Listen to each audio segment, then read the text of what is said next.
नमस्कार, आप देख रहे हैं 10 में दम। मैं हूं आपके साथ विवेक शांडिल्य।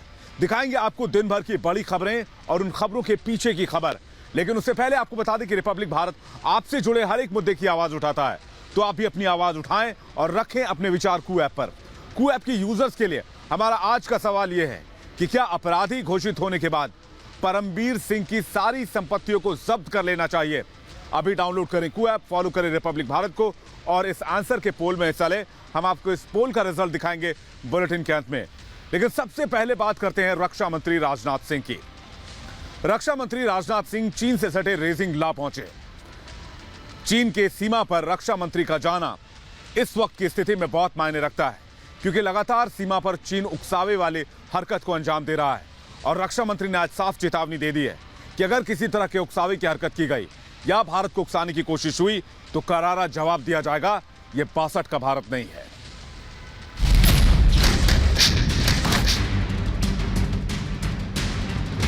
भारत की तरफ आंख उठाकर भी देखेगी तो उसका मुंहतोड़ जवाब देने की यदि किसी के अंदर है तो हम भारतवासियों के अंदर है। रेजांग ला से राजनाथ सिंह की ललकार। जो भारत की तरफ देखेगा उसको मुंहतोड़ जवाब देंगे। भारत को आंख दिखाकर कोई बच नहीं सकता। ये हुंकार है देश के रक्षा मंत्री राजनाथ सिंह की। रेजांग ला वॉर मेमोरियल देश को समर्पित करते हुए रक्षा मंत्री राजनाथ सिंह ने चीन और पाकिस्तान दोनों को चेतावनी देते हुए कहा कि वैसे तो भारत कभी भी पहले आक्रमण नहीं करता है, लेकिन अगर दुश्मन ने हमारी तरफ आंख उठाकर देखा तो हम उसको मुंहतोड़ जवाब देने के लिए तैयार हैं। भारत का चरित्र रहा है कि हम लोगों ने दुनिया के किसी देश पर न तो कभी आक्रमण किया है। भारत की तरफ आंख उठाकर भी देखेगी तो उसका मुंहतोड़ जवाब देने की यदि किसी के अंदर है तो हम भारतवासियों के अंदर है। हमें अपने सेना के जवानों पर फक्र है, अपने सेना के जवानों पर पूरा भरोसा है। रेजांग ला जाना स्ट्रैटेजिक रूप से भी काफी महत्वपूर्ण है। यहाँ से एक्चुअल लाइन ऑफ कंट्रोल बहुत नजदीक है। एलएसी पर तनाव के बाद भारत की सेना पूरी तरह से तैयार है। ऐसे में राजनाथ सिंह का एलएसी पर पहुंचना चीन को भी संदेश है कि ये 2022 का भारत है। चीन अब अगर 1962 वाला दुस्साहस दोहराने की कोशिश करेगा तो उसे जोरदार जवाब मिलेगा। इस मौके पर जवानों का हौसला बढ़ाते हुए राजनाथ सिंह ने कहा कि सेना के वीर जवानों पर देश को नाज है। मैं केवल इस साल नहीं आया हूँ, जब तक भारत का रक्षा मंत्री रहूंगा तब तक आपके पास आता रहूंगा। राजनाथ सिंह ने जवानों की मदद के लिए लद्दाख के लोगों की जमकर तारीफ की। जब तक भारत का रक्षा मंत्री रहूंगा तब तक मैं आता रहूंगा। यहाँ रहने वाले जो सिविलियंस हैं उन लोगों ने भी लगातार जवानों की मदद की है। मैं समझता हूं कि वह सीमा के स्ट्रेटेजिक एसेट है। मैं यहां के रहने वाले सिविलियंस का भी मैं शीश झुकाकर अभिनंदन करना चाहता हूं। रक्षा मंत्री राजनाथ सिंह ने पूर्वी लद्दाख में चीन सीमा से सटे रेजांग ला वॉर मेमोरियल जाकर वीर गति को प्राप्त सैनिकों को श्रद्धांजलि अर्पित की। अब आपको बताते हैं कि 1962 में रेजांग ला में क्या हुआ था, जिसे भारत समेत पूरी दुनिया में एक मिसाल के तौर पर माना जाता है। 18 नवंबर 1962 को रात के अंधेरे और बर्फबारी के बीच चीन ने हमला बोल दिया। कुमाऊं रेजिमेंट की टुकड़ी चार्ली कंपनी ने मेजर शैतान सिंह के नेतृत्व में चीन को मुंहतोड़ जवाब दिया। 120 भारतीय जवानों ने 1300 चीनी जवानों को मौत के घाट उतार दिया। 114 भारतीय सैनिक लड़ते हुए शहीद हो गए। गोलियां खत्म होने पर भारतीय जवान चाकू, छुरे और पत्थरों के बल पर लड़ते रहे। 13वीं कुमाऊं रेजिमेंट का एक नाम वीर अहीर भी है। इसमें ज्यादातर राजस्थान और हरियाणा के यादव ही भर्ती किए जाते हैं, इसलिए रेजांग ला को अब अहीर धाम भी कहा जाता है। रेजांग ला की लड़ाई को 59 साल पूरे हो चुके हैं। नए वॉर मेमोरियल में रेजांग ला युद्ध के वीर सैनिकों के नामों के साथ 2020 में चीनी सेना के साथ गलवान घाटी की हिंसा में सर्वोच्च बलिदान देने वाले सैनिकों के नाम भी लिखे गए हैं। उस टाइम की जो लड़ाई रजांगला की लड़ी गई एक विकट समस्या के टाइम ये लड़ाई हुई, क्योंकि हमारे पास ना तो हथियार थे, ना हमारे पास क्लोथिंग था, ना हमारे पास कुछ साधन था, ना हमारे पास हवाई जहाज लड़ने के लिए आया। लेकिन फिर भी वीर अहीरों ने Charlie company 13 Kumaon pure Ahir हैं इसके अंदर साहब, कुमाऊं ग्रुप के अंदर, इन्होंने 22 अक्टूबर को उस पोस्ट पर अपना काबू किया, जो कि चढ़ते समय भी टोटल 5 किलोमीटर है, लेकिन 8 घंटे लग गए हमको। हरियाणा के होते हुए जवान 8 घंटे में चढ़ गए। एलएसी पर तनाव के बीच चीन की हर साजिश का जवाब देने के लिए भारतीय सेना पूरे बंदोबस्त के साथ तैयार है। जमीन से लेकर आसमान तक भारत ने तोप और लड़ाकू विमानों की तैनाती कर दी है। रेजांगला के शहीदों को श्रद्धांजलि देने के साथ साथ रक्षा मंत्री ने फिर एक बार दोहराया कि वैसे तो हम पहले हमला नहीं करते, लेकिन अगर दुश्मन ने दुस्साहस किया तो फिर उसे छोड़ेंगे नहीं।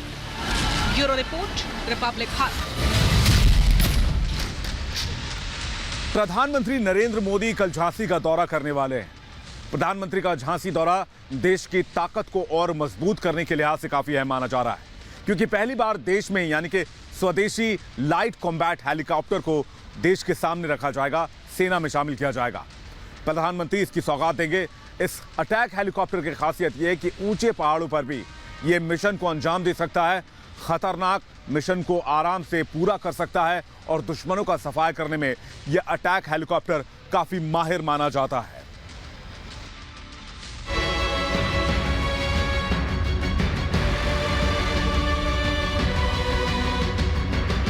मर्दानी के गढ़ से बढ़ेगी हिंदुस्तान की ताकत।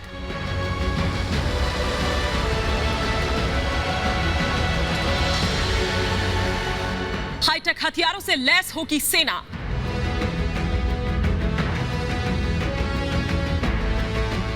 प्रधानमंत्री मोदी देंगे भारतीय सेना को सौगात।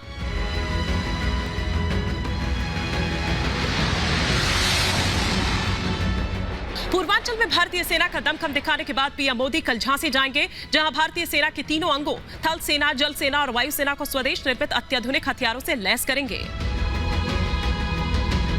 प्रधानमंत्री नरेंद्र मोदी डीआरडीओ द्वारा विकसित लाइट कॉम्बैट हेलीकॉप्टर देश को समर्पित करने वाले हैं। लाइट कॉम्बैट एयरक्राफ्ट यानी कि जैसा एक एयरक्राफ्ट जिसका मॉडल इस वक्त मेरे सामने है, ये वो एयरक्राफ्ट्स होते हैं जो कि हल्के होते हैं और इनको युद्ध के मैदान में किसी भी देश के लिए एक बड़ी जरूरत माना जाता है। ये इस वक्त जो एलसीए का मॉडल है, ये पहले से ही भारतीय वायुसेना में इंडक्टेड है, इसका इस्तेमाल हो रहा है। लेकिन इसी तरह का एक लाइट कॉम्बैट हेलीकॉप्टर जो कि डीआरडीओ ने विकसित किया है, उसे प्रधानमंत्री भारतीय वायुसेना को सौंपेंगे। कल यानी 19 नवंबर को झांसी की रानी लक्ष्मीबाई की जयंती है। इस मौके पर रानी लक्ष्मीबाई के किले में खास कार्यक्रम का आयोजन किया गया है। 16 नवंबर को पूर्वांचल एक्सप्रेस सेना के शौर्य का गवाह बना था। कुछ ऐसी तस्वीर कल झांसी में भी नजर आएगी। ये तस्वीर है रक्षा समर्पण पर्व की, जहां पर हथियारों का प्रदर्शन हुआ और इसी रक्षा पर्व में पीएम मोदी भी शामिल होंगे। पीएम मोदी कल झांसी के किले से 8 योजनाओं को देश को समर्पित करेंगे। इसके साथ ही पीएम मोदी भारतीय सेना को आधुनिक हथियारों से लैस करेंगे। इंडियन आर्मी को हाईटेक ड्रोन, वायुसेना को लाइट कॉम्बैट हेलीकॉप्टर, नेवी को एडवांस इलेक्ट्रॉनिक वॉरफेयर सूट औपचारिक तौर पर सौंपेंगे। वहीं प्रधानमंत्री यूपी डिफेंस इंडस्ट्रियल कॉरिडोर के झांसी नोड में 400 करोड़ रुपए की परियोजना का भी शिलान्यास करेंगे। प्रधानमंत्री नरेंद्र मोदी झांसी के किले में करीब 2 घंटे तक रहेंगे। इस दौरान वायुसेना को लाइट कॉम्बैट हेलीकॉप्टर सौंपेंगे, जो कि पूरी तरह से स्वदेशी है। ये इंस्टॉल होगा अलग अलग युद्धपोतों पर। यहाँ पर आप तस्वीर में देख सकते हैं, ये इंस्टॉल्ड है, मतलब जो इस मॉडल में दिखाया गया है, और इसी तरह से अलग अलग युद्धपोतों में इसे इंस्टॉल किया जाएगा। किसी भी तरह का कोई हमला है, मिसाइल हमला है, किसी भी तरह का कोई थ्रेट है, उसे ये सबसे पहले भांप कर, इसके रडार्स भांप कर उस खतरे का इंटिमेशन देंगे, यानी कि उसकी जानकारी देंगे, सिग्नल देंगे, जिससे कि उस हमले के लिए तैयार हो सके भारतीय नौसेना। इसको भी इंडक्ट किया जाएगा भारतीय नौसेना में। प्रधानमंत्री नरेंद्र मोदी इसे नौसेना को समर्पित करेंगे। एडवांस तकनीक से लैस है, नाइट ऑपरेशन में सक्षम है, 470 mm रॉकेट ले जाने की भी क्षमता है, हवा से हवा में मार करने वाली ये मिसाइल है, हवा से जमीन पर मार करने वाली मिसाइलें ले जाने में सक्षम है, हर मौसम में ये उड़ान भर सकता है। तो वही भारतीय थल सेना को स्वदेश निर्मित हाईटेक ड्रोन को समर्पित करेंगे, जिसको डीआरडीओ ने डिजाइन किया है। खुद से हमला करने में ये सक्षम है। इस हथियार के मिल जाने के बाद भारतीय सेना की आक्रामक क्षमता बढ़ेगी। अचूक मारक क्षमता की वजह से दुश्मनों के लिए ये काल बन जाता है। पूरी तरह से भारत में विकसित, पूरी तरह से डीआरडीओ द्वारा बनाया गया, और डीआरडीओ ने किस तरह से नोएडा की एक कंपनी के साथ मिलकर इसको विकसित किया है। और बड़ी बात यह है कि आत्मनिर्भर भारत के तहत, यानी इंडिजिनियस मेड, भारत में बने हुए युद्ध के हथियार जब होंगे तभी युद्ध के मैदान में जो शक्ति है वो परिपूर्ण होगी। और यही संदेश देते हुए ये ड्रोन्स तैयार किए गए हैं, जिनका इस्तेमाल भारतीय सेना करेगी। वायुसेना और थल सेना के साथ प्रधानमंत्री नरेंद्र मोदी नौसेना अध्यक्ष को इलेक्ट्रॉनिक वॉर सिस्टम देंगे, जिसको BEL ने तैयार किया है। करतारपुर कॉरिडोर खुलने के बाद आज पंजाब के सीएम चरणजीत सिंह चन्नी करतारपुर साहिब गुरुद्वारे में मत्था टेकने के लिए पहुंचे, लेकिन उनके साथ नवजोत सिंह सिद्धू नहीं थे। नवजोत सिंह सिद्धू के ना आने से तरह तरह के कयास लगाए जा रहे हैं। खबर यह भी है कि लिस्ट में पहले नवजोत सिंह सिद्धू का नाम था, लेकिन बाद में उसे हटा दिया गया। इस बात को लेकर सिद्धू खासे नाराज हैं।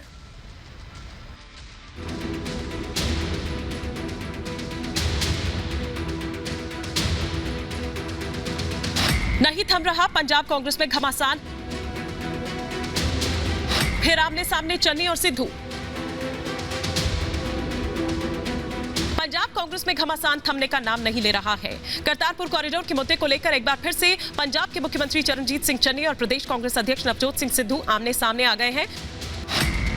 सूत्रों के मुताबिक पंजाब सरकार की ओर से केंद्रीय गृह मंत्रालय को पहले जत्थे में 50 लोगों को साथ ले जाने की अनुमति थी, लेकिन मुख्यमंत्री चरणजीत सिंह चन्नी अपने साथ अपने कुछ करीबी कैबिनेट मंत्रियों और उनके परिवार के साथ अपने परिवार को लेकर चले गए, और पंजाब सरकार की ओर से नवजोत सिंह सिद्धू का नाम इस जत्थे के साथ जाने के लिए केंद्रीय गृह मंत्रालय को अप्रूवल के लिए भेजा ही नहीं गया। नवजोत सिंह सिद्धू को देर रात पंजाब सरकार की ओर से जानकारी दी गई कि वो सीएम चन्नी के साथ जा रहे दल में शामिल नहीं है। सूत्रों के मुताबिक नवजोत सिंह सिद्धू इस पूरे घटनाक्रम से खासे नाराज है और सीएम चरणजीत सिंह चन्नी के खिलाफ कांग्रेस आलाकमान के सामने अपनी बात भी रख सकते हैं। नवजोत सिंह सिद्धू को अब गुरु पर्व के अगले दिन 20 नवंबर को करतारपुर साहिब गुरुद्वारे जाने की परमिशन मिली है। वहीं सीएम चन्नी और मंत्रिमंडल के उनके सहयोगियों ने करतारपुर साहिब जाकर मत्था टेका है। पहले दिन कॉरिडोर से होकर जा रहे भारतीय श्रद्धालुओं का पाकिस्तानी अधिकारियों और पाकिस्तान गुरुद्वारा प्रबंधक कमेटी ने स्वागत किया है। उन्होंने पहुंचे श्रद्धालुओं को दोबारा कॉरिडोर खोलने पर बधाई दी है और फूल बरसाकर अभिनंदन किया। मैं दोवें सरकारां ਨੂੰ ਬੇਨਤੀ ਕਰਦਾ ਕਿ ਜਿੱਥੇ ਇੰਨਾ ਪਿਆਰ ਸਤਿਕਾਰ ਤੇ ਖੁੱਲ੍ਹਦਿਲੀ ਦਿਖਾਈ ਹੈ, ਉੱਥੇ ਇਹਨਾਂ ਬਾਰਡਰਾਂ ਤੇ ਪੰਜਾਬ ਦੇ ਨਾਲ ਲੱਗਦੇ ਬਾਰਡਰਾਂ ਤੇ ਵਪਾਰ ਵੀ ਖੋਲ੍ਹ ਦਿੱਤਾ ਜਾਵੇ ਤਾਂ ਕਿ ਆਉਣ ਵਾਲੇ ਸਮੇਂ 'ਚ ਸਾਡਾ ਜਿਹੜਾ ਵਪਾਰ ਦੀ ਸਾਂਝ ਹੈ ਉਹ ਵੀ ਹੋ ਜਾਵੇ। ਸਿਰਫ ਪਰਮਿਸ਼ਨ ਹੈ ਜਿਹੜੀ ਉਹ ਸੌਖੀ ਕਰਨੀ ਹੈ, ਵੀਜ਼ੇ ਦੀ ਕੋਈ ਲੋੜ ਵੀ ਨਹੀਂ ਹੈ, ਲੇਕਿਨ ਜਿਹੜੀ ਪਰਮਿਸ਼ਨ ਹੈ ਉਹ ਸੌਖੀ ਹੋ ਜੇ ਤਾਂ ਉਹਦੇ ਨਾਲ ਸਾਨੂੰ ਬੜਾ ਸੌਖਾ ਹੋ ਜਾਏਗਾ। गुरु पर्व से पहले करतारपुर कॉरिडोर के खुलने से जहां पंजाब समेत पूरे देश का सिख समुदाय बेहद खुश है, तो वहीं पंजाब कांग्रेस में घमासान मचा हुआ है। बताया जा रहा है कि सीएम चन्नी के करतारपुर जाने वाले जत्थे में जगह न मिलने से सिद्धू नाराज हैं और इसकी शिकायत वो कांग्रेस आलाकमान से करने की तैयारी कर रहे हैं। Bureau report, Republic Bharat. और अब बात करते हैं मुंबई पुलिस के पूर्व पुलिस कमिश्नर परमबीर सिंह की। परमबीर सिंह के खिलाफ गैर जमानती वारंट जारी है, लेकिन परमबीर सिंह न कोर्ट के सामने आ रहे हैं न कानून के सामने। सुप्रीम कोर्ट से भी आज परमबीर सिंह को तगड़ा झटका लगा। परमबीर सिंह के वकील से सुप्रीम कोर्ट ने साफ साफ कहा कि परमबीर सिंह कोर्ट की दहलीज तक रिलीफ के लिए तो आते हैं, लेकिन परमबीर सिंह कहां है ये कोर्ट को बताना होगा, और जब तक अदालत में परमबीर सिंह पेश नहीं होते तब तक राहत का सवाल ही नहीं उठता है।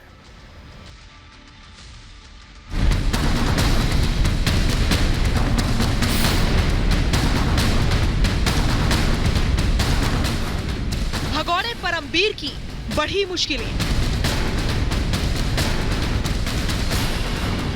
सुप्रीम कोर्ट से नहीं मिली राहत। परमबीर को पकड़ो। मुंबई के पूर्व पुलिस कमिश्नर परमबीर सिंह के खिलाफ 3 गैर जमानती वारंट जारी है, लेकिन परमबीर सिंह लापता है।